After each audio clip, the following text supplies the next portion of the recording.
하나님의 말씀 갈라디아서 3장 10절에서 18절까지입니다. 갈라디아서 3장 10절에서 18절까지 한 절씩 교독하겠습니다.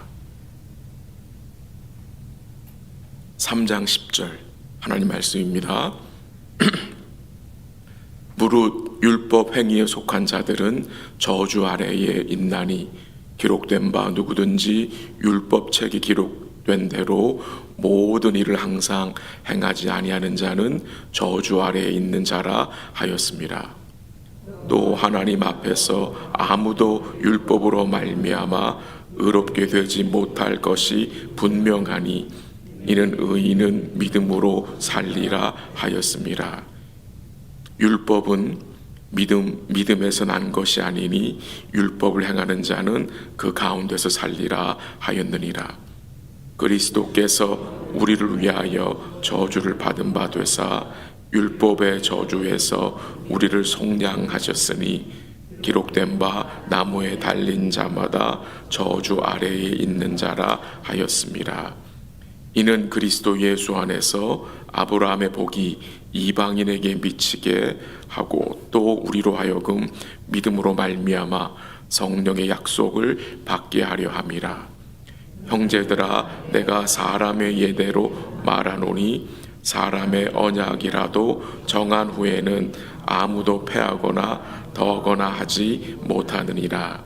이 약속들은 아브라함과 그 자손에게 말씀하신 것인데 여럿을 가리켜 그 자손들이라 하지 아니하시고 오직 한 사람을 가리켜 내 자손이라 하셨으니 곧 그리스도라.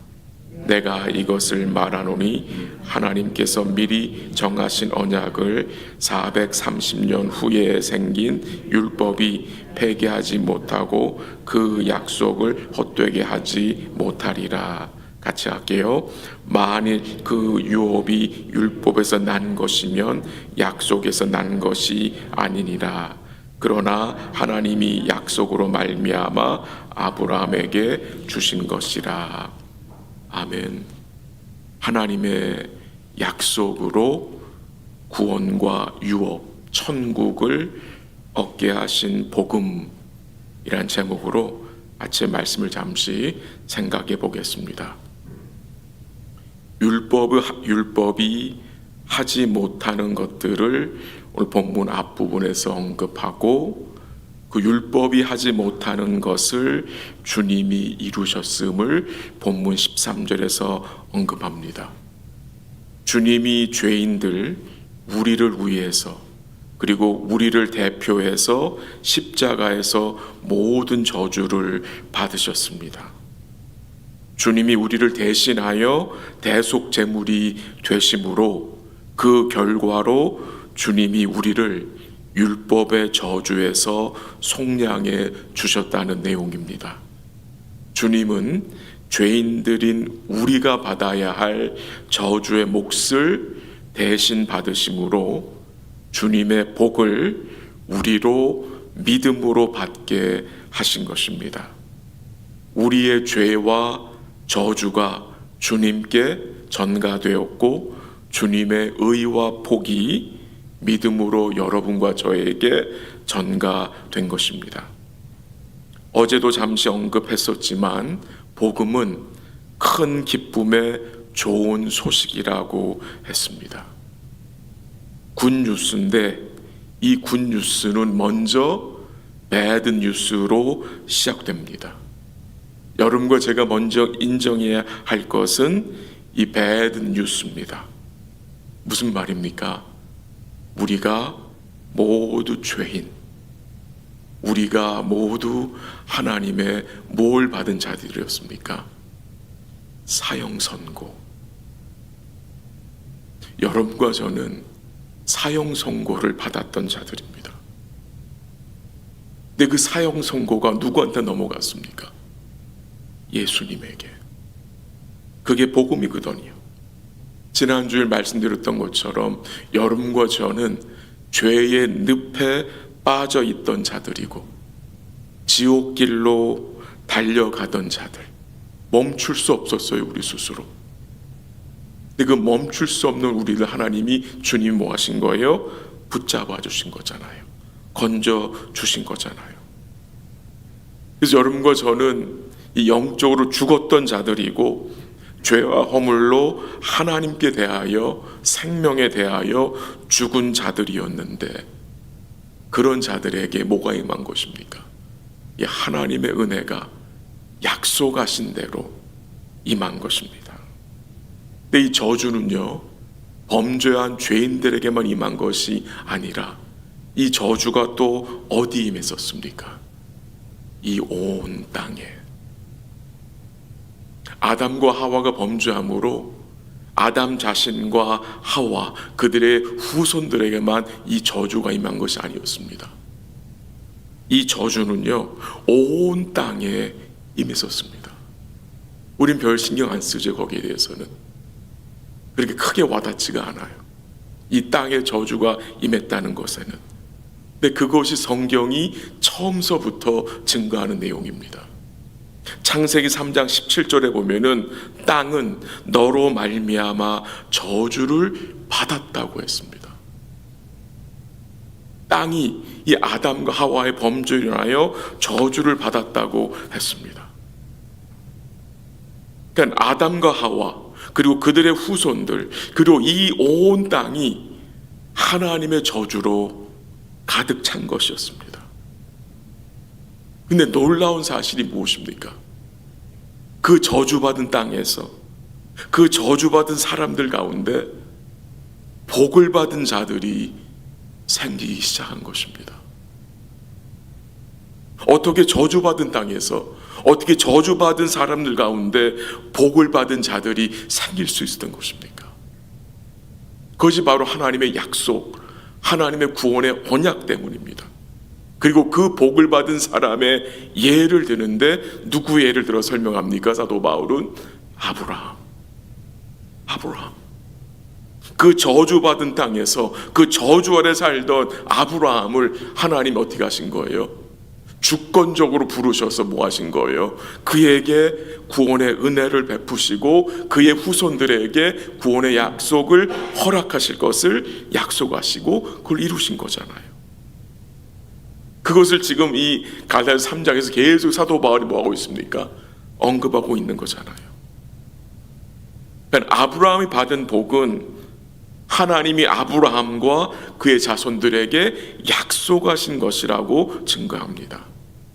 근데 오늘 본문 15절에 한번 15절 읽어볼까요? 다 같이 시작. 형제들아 내가 사람의 예대로 말하노니 사람의 언약이라도 정한 후에는 아무도 패하거나 더하거나 하지 못하느니라. 아멘. 언약이란 단어가 나오고 또 오늘 본문에 보면은 또 약속이란 단어도 나옵니다. 약속. 하나님이 약속으로 말미암아 나오는데요. 이 언약이란 단어, 이 약속이란 단어에 이 유언이란 뜻이 포함되어 있습니다. 유언. 그래서 15절에 이런 내용이 나오잖아요. 형제들아 내가 사람의 예대로 말하노니 사람의 언약이라도 사람의 유언이라도 정한 후에는 아무도 패하거나 더하거나 하지 못한다는 말씀이 나오잖아요. 유언이 작성이 되면 상황이 어떻게 변한다 해도 그 구속력은 변하거나 무효화되지 않잖아요. 우리 인간관계에서도. 그럼 하나님의 유언, 하나님의 언약은 어떠하겠냐는 거예요. 사람의 약속도 사람의 언약도 무효화되지 않고 변하지 않는데 하물며 하나님이 그의 백성들에게 하신 그 언약, 그 유언은, 그 약속은 불변하다는 것을 지금 사도 바울은 강조하면서 무슨 이야기까지 합니까? 15절과 17절에 보면은 이 아브라함이 약속을 받은 후 430년 뒤에 하나님 모세를 통해서 뭘 주셨죠? 율법을 주셨어요. 근데 그 율법이 이 약속을 폐하거나 헛되게 하지 못한다는 것을 증거하는 거예요. 근데 이 거짓 교사들은 어떻게 생각합니까? 이 율법이 그 언약을 폐한다는 거예요. 그 언약인지 상관없이 이 율법 지켜서 구원받을 수 있다고 주장하는 거예요. 그것을 사도 바울이 뭐 하는 겁니까? 아니라고 그것을 막는 거잖아요. 그래서 오늘 본문에 강조되는 것이 무엇입니까? 아브라함이 구원을 받은 것은 율법을 통해서가 아니라 약속을 통해서, 은혜의 언약을 통해서 구원받은 것이고, 그리고 그의 후손들까지도 이 언약을 통해서 구원받았음을 증거해 주는 거예요. 그러면 왜 율법을 주셨느냐? 왜 430년 뒤에 율법을 주셨느냐라고 이제 생각할 수 있는데, 그 내용은 이제 우리가 내일 볼 것입니다. 아브라함은 이 저주받은 땅에서 저주받은 삶을 살았어요. 우상을 섬기며 소망 없이 살았어요. 근데 하나님이 주권적으로 그를 뭐 하신 거예요? 부르셔서 그에게 하나님이 복을 주신 거예요.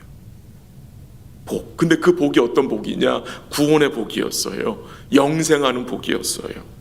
하나님의 자녀가 되는 복이었어요. 모든 저주와 심판에서 영원히 건짐을 받는 복이었어요. 그 복이, 아브라함에게 임한 그 복이 그리스도를 통해서 동일하게 여러분 저한테 임했다는 거예요. 그래서 그 내용을 14절에서 바울이 이렇게 증거하잖아요. 그리스도 예수 안에서 아브라함의 복이 누구에게? 이방인에게 미치고 우리에게 미쳤다는 거예요. 우리에게 임했다는 거예요. 우리 역시 저주받은 인생이었어요. 죄와 사망의 권세에 묶여있던 자들이었는데 그리스도를 통해서 하나님 앞에 영원한 의인으로 받아들여졌고 약속의 성령이 여러분과 저에게 임했다는 것을 우리에게 증거하고 있는 내용입니다. 근데 유대인들은 이 사실을 인정하지 않죠. 예수가 나무에 달려 저주를 받은 것을 믿지 않아요. 그 예수가, 그 나무에 달리신 예수가 그리스도인데, 약속하신 메시아인데 그들은 인정하지 않아요. 그러나 부르심을 받은 여러분과 저에게는 그 예수가 하나님의 능력이요 하나님의 지혜인 것을 우리는 알고 믿고 받아들이게 된 복된 자들이 되었다는 거예요. 말씀드린 대로 여러분과 저는 사형 선고를 받았던 자들이에요. 하나님으로부터 저주와 심판의 선고를 받았던 자들이에요. 비참한 인생들이었어요. 근데 그것도 모르고 살던 자들이었어요. 그러나 예수님이 나무에 달리심으로 우리에게 임하고 있던 그 모든 저주가 어떻게 됐어요? 그친 거예요. 근데 저주만 그친 것이 아니라 이제 여러분과 저희에게 예수님의 의와 구원과 영생이 우리에게 임했다는 거예요. 그것을 믿게 해주신 거예요. 이 예수님의 의와 구원과 영생이 우리에게 임했다는 것은 무슨 말이냐? 무엇을 보장하는 것입니까? 이제 약속하신 대로 여러분과 저의 삶에 그치지 않는 사랑과 은혜가, 그 하나님의 사랑과 은혜가 그리스도 안에서 모든 상황 속에 보장이 된다는 것입니다. 그래서 우리 삶의 마음속에 뭐가 있는 것입니까? 든든함이 있는 것입니다. 여러분과 저의 삶에 어떤 상황이 임한다 할지라도 그리스도 안에서 보장되는 것이 무엇입니까? 하나님의 사랑과 은혜입니다. 이것이 보장된 거예요. 그치지 않아요. 모든 상황 속에 임하고 있다는 것을 우리는 아는 자들이에요. 그것을 믿는 것이 오늘 본문에 나온 대로 뭐예요? 의인은 믿음으로 사는 거예요. 오늘도 우리 하나님의 그 사랑과 은혜가 그리스도 안에서 여러분과 저에게 임하고 있다는 사실을 믿고 기억하심으로 오늘도 우리의 마음이 복되고 거룩하게 또 빚어지기를 기도하고 그 은혜와 사랑을 기억할 때에 우리의 속사람이 어떻게 됩니까? 나도 모르게 부드러워집니다. 아름답게 됩니다. 아름답게 돼요. 오늘도 우리의 마음이, 우리의 이 속사람이, 오늘도 우리의 생각이 우리 주님의 사랑과 은혜로 인해서 복되고 아름답게 세워지기를 기도하고 오늘도 우리 사랑하는 모든 성도들이 믿음으로 살아가시는 복된 삶 되시기를 주의 이름으로 간절히 기도합니다. 기도하겠습니다. 하나님 아버지, 감사합니다. 사형 선고 받았었고 저주 선고 받았던 우리를 위해서 예수님 보내시고 예수님이 우리를 위하여 우리를 대신하여 나무에 달리심으로 이제 모든 저주가 그쳤고 이제 의와 구원과 영생이 예수님을 통해서 우리에게 임했음을 알게 하시고 믿게 하심을 감사합니다. 믿음으로 살기 원하오니 성령께서 우리의 마음을 붙들어 주시고 우리가 처하는 모든 상황 속에서 그치지 않는 하나님의 은혜와 사랑이 예수님을 통해서 보장되었다는 사실을 기억하고 오늘도 그 사랑과 그 은혜로 인하여 우리의 속사람이 아름답게 또 우리가 품은 생각이 주님 보시기에 귀하고 복된 생각 될 수 있도록 성령께서 도와주시고 인도하여 주시옵소서. 오늘도 기도하는 주의 백성들을 기억하여 주시고 하나님의 선하신 뜻을 따라 간구하는 주의 백성들에게 오늘도 넘치는 은혜와 긍휼로 함께하여 주옵소서. 모든 것을 주께 감사드리며 예수님의 이름으로 기도합니다. 아멘. 기도하시다가 돌아가시기 바랍니다.